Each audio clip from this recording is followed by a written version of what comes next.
Hello everybody, my name is Rolak and welcome to something a bit different. Since Turok isn't going to be the longest game in the world, I've decided to do a side Let's Play, so to say. And that one in particular is Banjo-Kazooie Grunty's Revenge. Now, you might be thinking, what the hell is this game? Well, this is the lesser known Banjo-Kazooie game. It's also extremely fucking loud, so I'm going to actually lower my volume. But yeah, this is a game that was released on the Game Boy Advanced. I want to say 2003. It was made by THQ, who are the guys behind Darksiders. So it's a bit weird. This was before they went bankrupt and before they rebranded themselves as THQ. But yeah, this game, it's weird.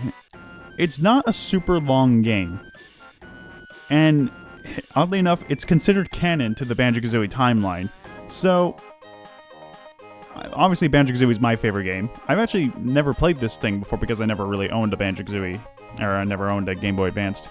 But I am playing this on an emulator. Hopefully the cropping on the recording is right because I don't want to go through all that shit again.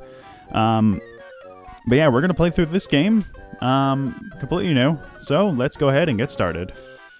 2 months have passed since Gruntilda the Witch was defeated by Banjo-Kazooie. This music is really loud. After falling from her tower, Gruntilda was buried underground, where she remains, waiting for her sisters to rescue her, until this very day.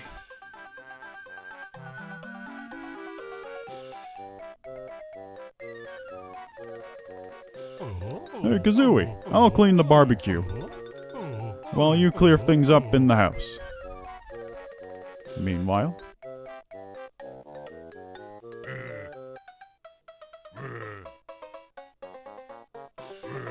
Klungo not shift rock. Mistress Gruntilda not get out. Maybe Klungo makes something to help Grunty.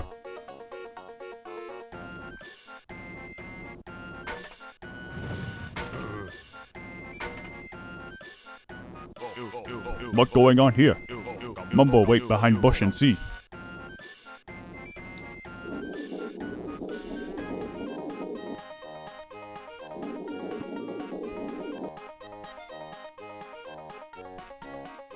Mistress can escape if she uses magic spell to get ghosts out from under rock and into Mecha Grunty.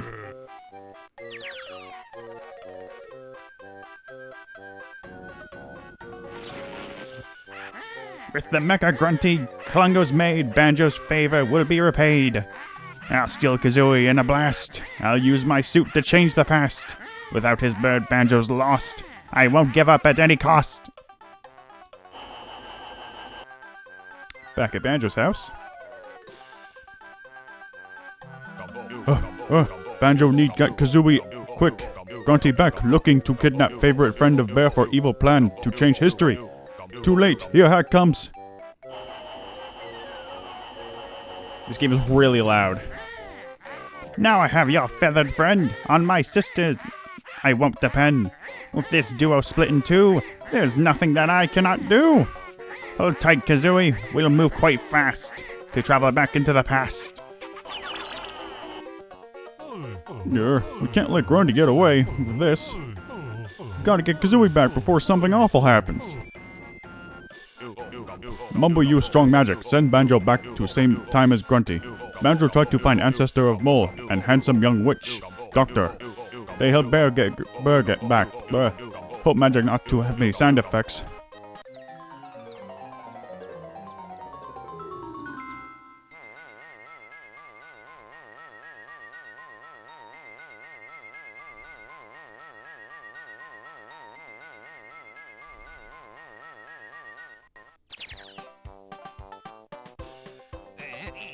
That was some light show. Sure enough, Grunty didn't spot you. Sorry to frighten you, Mr. Mole, sir. I'm feeling a little dizzy. I wonder, could you show me the way to Gruntilda's castle? Grunty's castle still is being built.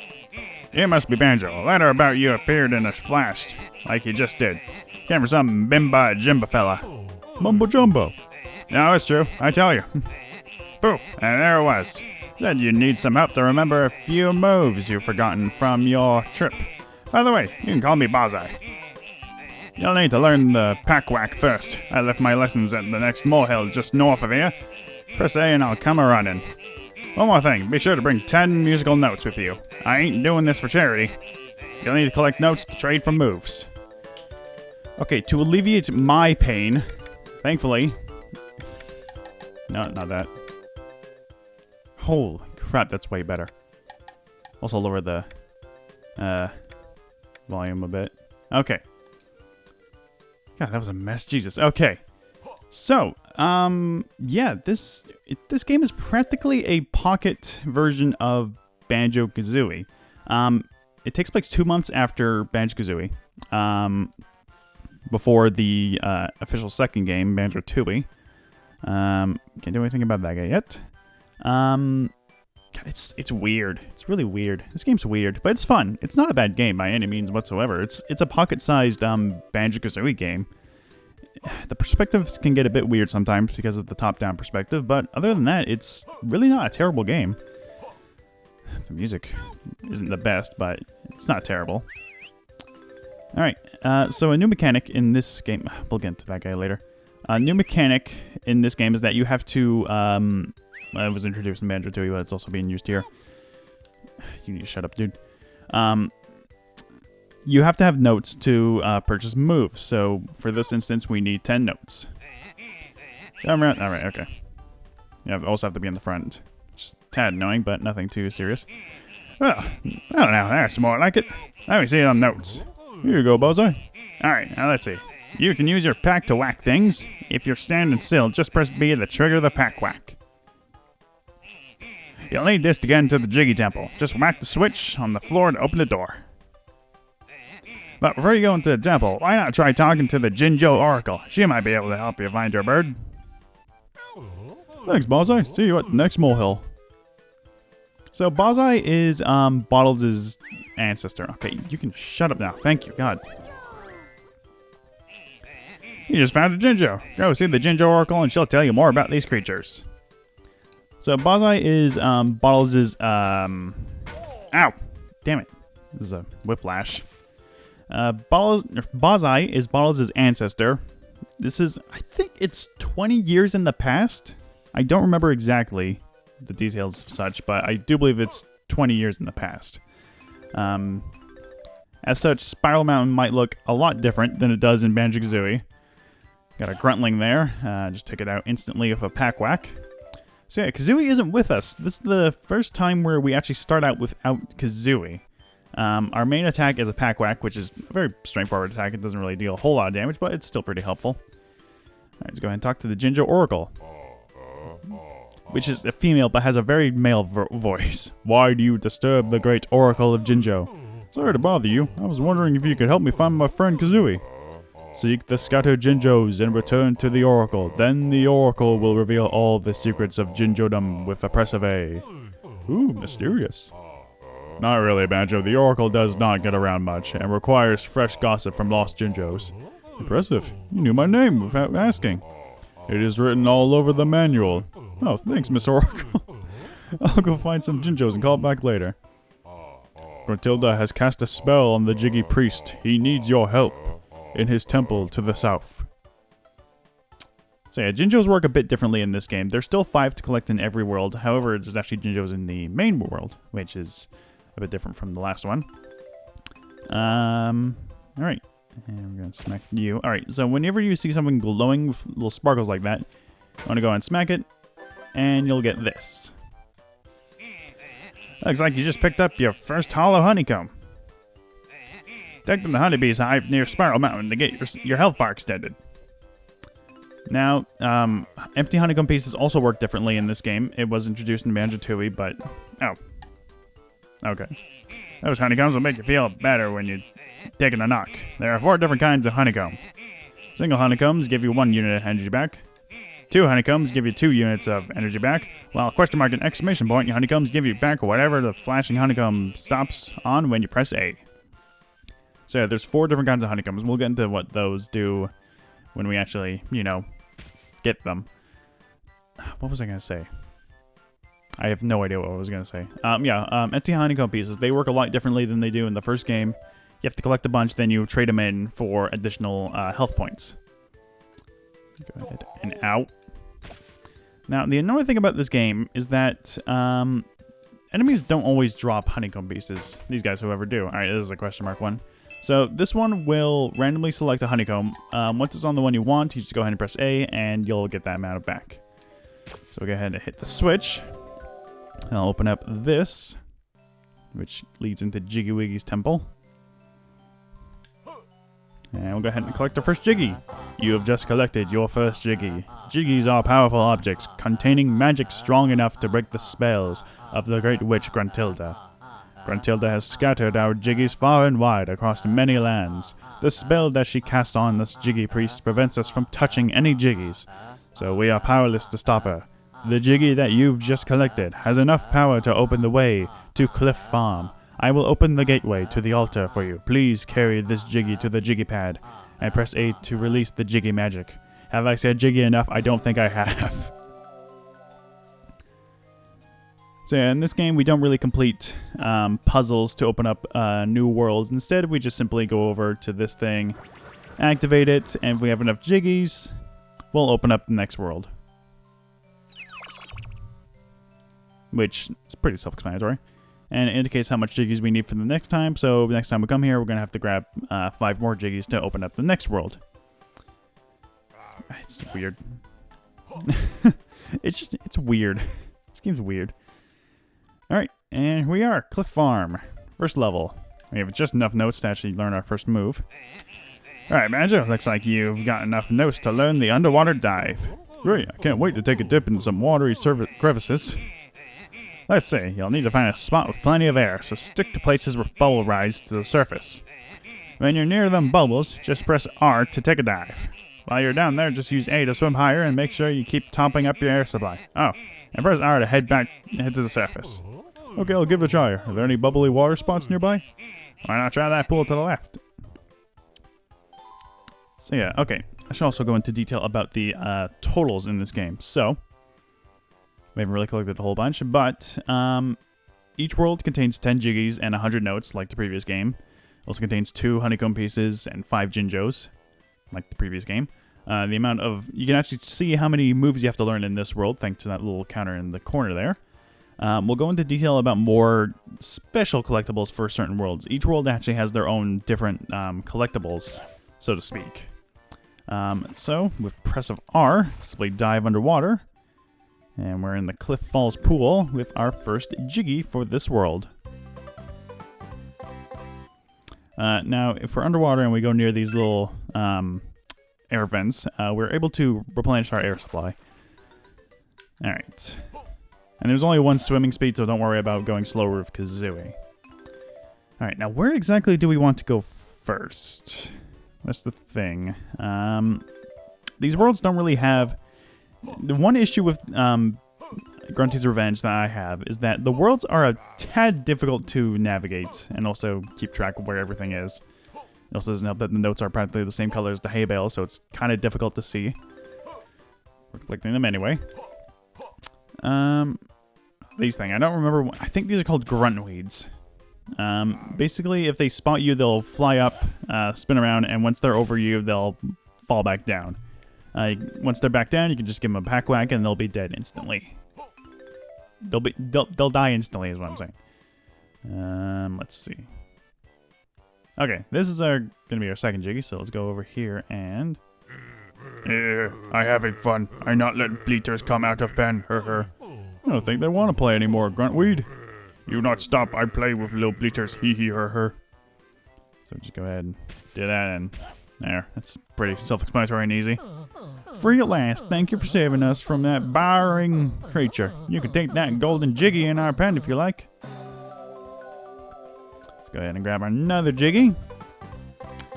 Now, I'm going to be straightforward with you. This is not a long game. There's only 6 worlds, 5 plus Spiral Mountain, which is the hub world. However, each world does contain the same amount of collectibles.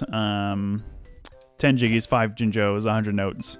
So, all in all, it's a pretty compact little game. It's my total playtime was 4 hours. With able to collect everything. With being lost most of the time, to be honest. Let's go and get that. I think this is the least amount of honeycombs you actually have in any game at the start, being at 4. Got another pool in here. Grabbing our Jinjo over here. Now, we cannot attack underwater, so to avoid the whiplashes. Go ahead and take out this guy. Enemies do respawn if you re-enter the area, a trait that Banjo-Kazooie never had. Well, unless you re-entered the whole world, but yeah, who wants to do that? Now, was this Farm Heights, I believe? I think it was. Whatever am I going to do? My 5 little chicks are out playing, and the farm is crawling with monsters. What if they eat my babies? Why don't I see if I can bring them safely home? Oh, thank you. I'm sure I'll find a way to repay your kindness. All right, then. I better be on my way. Bye, Mama Clucker.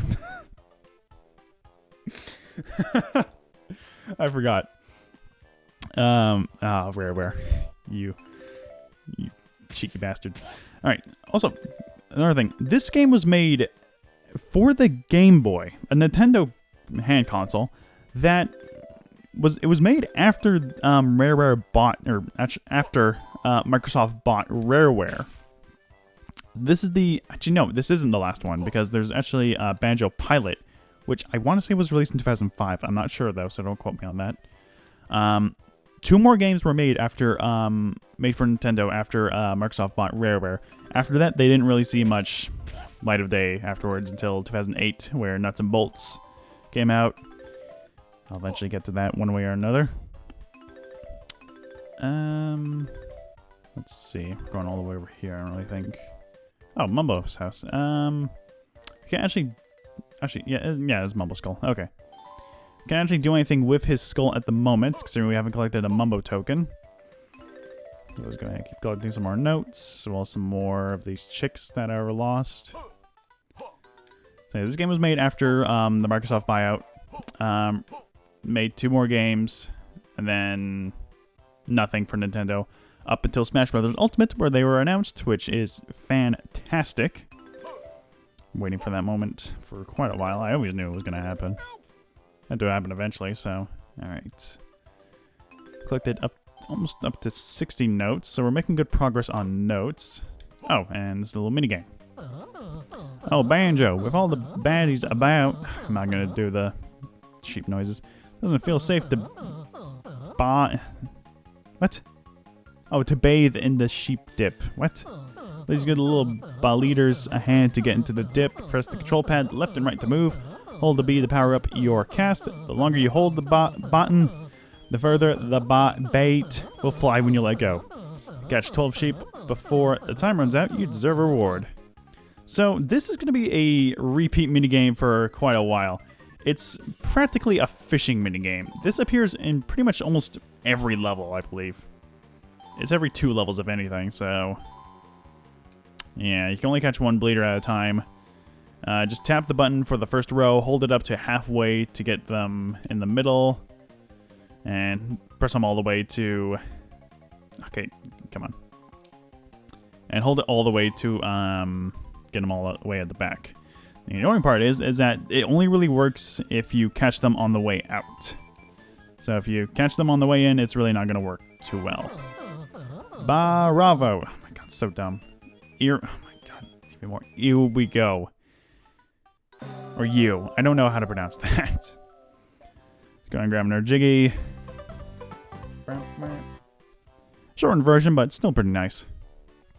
Alright, let's head into this place. The Bluff Barn. And this is going... Can we actually activate this? No, we can't. Crap. Well, I guess we're at kind of a impasse at the moment. Wait, how many chicks have we collected? Did we collect them all yet? 1 more to go. God damn it. Where is that? I think we'll just find the last chick and then we'll call it an end for this part, or episode. So, yeah, this game is really weird. Banjo-Kazooie have had a really, really weird history. They didn't even... Their first game wasn't... Well, their first game was Banjo-Kazooie, but their first, like, official appearance was in Diddy Kong Racing, which was for the N64. with Banjo being a playable character. Ah, here we go. Here's the thing that we need. Alright, let's go ahead and get taught this move. Alrighty, good to see you brought enough of the glittery stuff. Try this useful roll attack. Just press B while you're on the move to send them reeling. Why don't I have a try on the roll switch over there? Sounds like that. Just the attack I'm looking for, bullseye. Now, with Pack-Whack being this, we actually have a roll attack now. You roll into this thing, activate a couple of notes. It's pretty helpful. I'm still wondering where that last chick is, because that would be great to grab before we can end the episode. I'm going to keep saying part. I'm not going to care all that much. Yeah, where is it? I'm not sure if it's in... It might be in this area. I'm just not really looking all that hard. It would appear. I probably don't have really any idea where it is at the moment, so... We're going to be ending the episode... For Christ's sakes. Also, rolling doesn't work on that guy. We're going to be ending the episode here, because we've been going on for about 20 minutes, which is the deadline for most of my videos. So, next time on Banjo-Kazooie, Grunty's Revenge, we're going to be... hopefully finding more stuff to do in Cliff Farm. So, next time, we'll be exploring more of the world. See you guys then.